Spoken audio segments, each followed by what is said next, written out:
Yo, what's going on, guys? Mush back at it with another video. Here to talk about some interesting notes from Hiroshi Takai and Square Enix as far as the future of Final Fantasy on PC. Look, I get very, very irritated when it comes to a little-known thing called timed exclusivity. I am not a big fan of timed exclusivity, where Sony just throws a bunch of money at a studio, at a game that was already going to happen, that was already going to be created, and then that game gets parroted as an exclusive for a year, 2 years, whatever the case may be. I also hate it when the Epic Game Store does this with their timed exclusive releases like a Dead Island 2, a Metro Exodus, so on and so forth.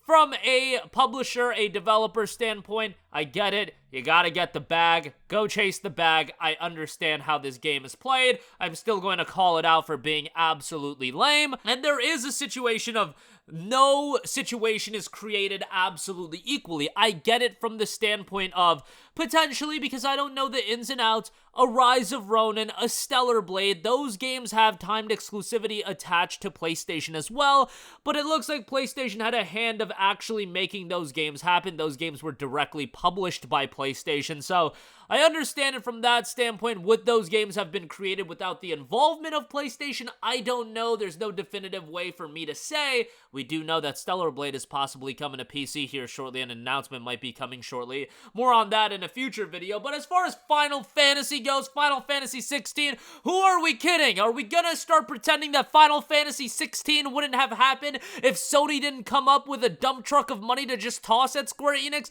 Are we really gonna pretend when Square Enix was like, this game is only possible on the PlayStation 5 hardware? We heard it with Ratchet Rift Apart. We heard it with Final Fantasy 16. We know that's a bunch of garbage. We know there is no special hardware that the PlayStation 5 has that makes it so Final Fantasy 16 and Ratchet Rift Apart could only be created on those platforms. We know that's a bunch of promotional jargon nonsense. Why do these timed exclusives happen? Well, you know, and Ratchet obviously is a first-party title. I'm just saying from the standpoint of using the this is only possible on the PS5's SSD type thing. And I love the PS5, don't get me wrong, but that kind of rhetoric, I'm just like, bro, what are we even doing here?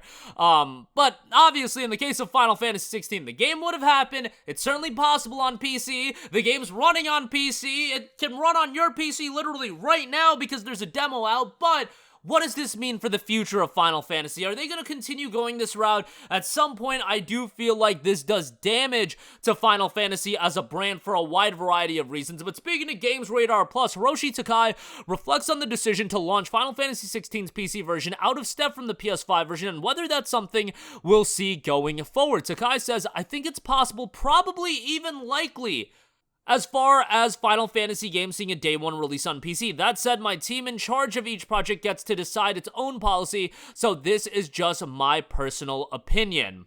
Now, Square Enix had also said that they are looking to aggressively pursue a multi-platform strategy, and Takai also noted, naturally, we wanted to get the PC version into players' hands as quickly as we possibly could. Now, as quickly as we possibly could would also have to be, depending on whatever that exclusivity agreement with Sony and PlayStation was. I would imagine it was a year, nobody really knows, but that is something that they had to weigh as well. We don't get anything out of delaying its release either. That said, I don't think there's much more we could have done to speed up the porting process. Looking at the results, I think the time we've put into optimizing the game for PC was time well spent. That's great and all.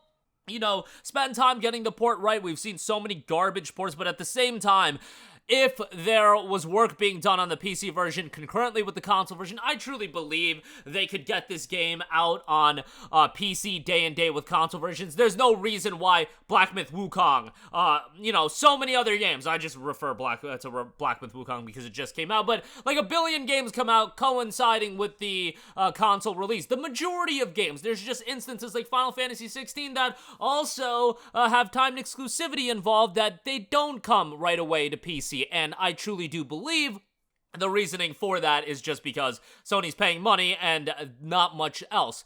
Now, Sony's probably paying a lot of money. I do understand that, but you see with titles like Final Fantasy VII Remake Intergrade that do ultimately come out on PC after 16 months, or what was it? It was like 20 months for the Epic Game Store release, and then another 6 months for the Steam release. It was over 2 years for the Final Fantasy VII Remake to finally be released on PC. Final Fantasy XVI, it is over a year. This is not rocket science, you guys. What happens after the first while a single-player game is out?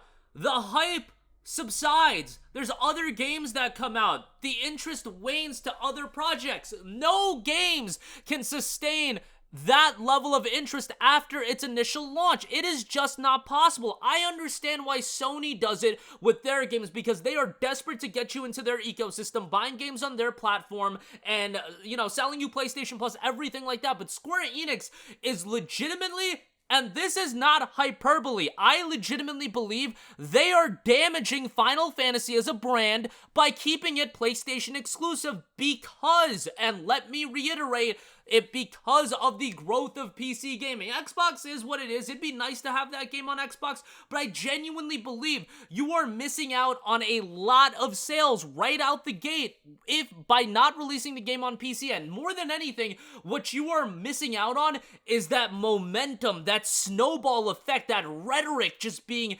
talked about on social media, more people talking about it, more people playing it. What happens if more people are playing a game, which would inherently happen by releasing the game on PC right away? More people are then talking about it, more people are plugging the game, that leads to even more sales. You are literally damaging the brand for whatever kind of bag of money that Sony is giving you. Great. I hope it's a lot of money, because it cannot just be quantified by, okay, we lost X amount of sales on PC, we theoretically would have sold 500,000 copies on PC, whatever it would have been, Sony, pay us this much money up front and we're good to go. No, it's more than that. It's literally about not capitalizing on momentum, not capitalizing on the momentum of what a game like Final Fantasy XVI could have been. Because while I'm excited about this game coming out on PC in September, it would have meant so much more if it was available on PC right away, and you are sacrificing that. It has to be that Sony, if you're actually getting value out of timed exclusivity, it would be the theoretical PC sales and then multiplied by like 1.4 or something like that to really get value out of a timed exclusivity deal. Because when you delay release these games, it's never going to have the level of excitement that the initial release is going to have. It just is what it is. The rhetoric around Final Fantasy XVI has kind of been established. People know what the game is. There isn't that shock factor. There isn't that momentum being built up, and that does damage the brand a little bit. Look, I'm not saying that being a exclusive on PlayStation is going to destroy the Final Fantasy brand. Far from it.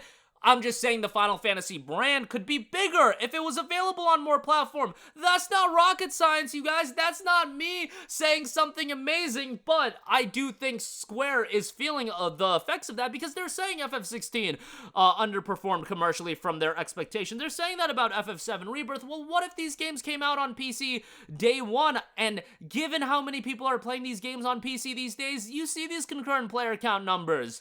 These games are doing exceedingly well, and you've seen so many publishers being like, wow, we're blown away by how many people are playing this game on PC, and I truly believe the same thing would have happened with Stellar Blade. Stellar Blade did very well on PS5, but I truly believe that game, that IP, I should say, would have been able to capitalize on so much momentum had there been another audience of people that were able to access the game if it was available on PC and Steam. Maybe it's a little bit of hyperbole. We'll never know, because Final Fantasy XVI will never see a day one release because that time has passed. Hopefully with FF17 maybe we could get to that point, but I really need timed exclusivity. This nonsense needs to end. Outside of Sony doing whatever they want with their first party titles, I understand from that standpoint.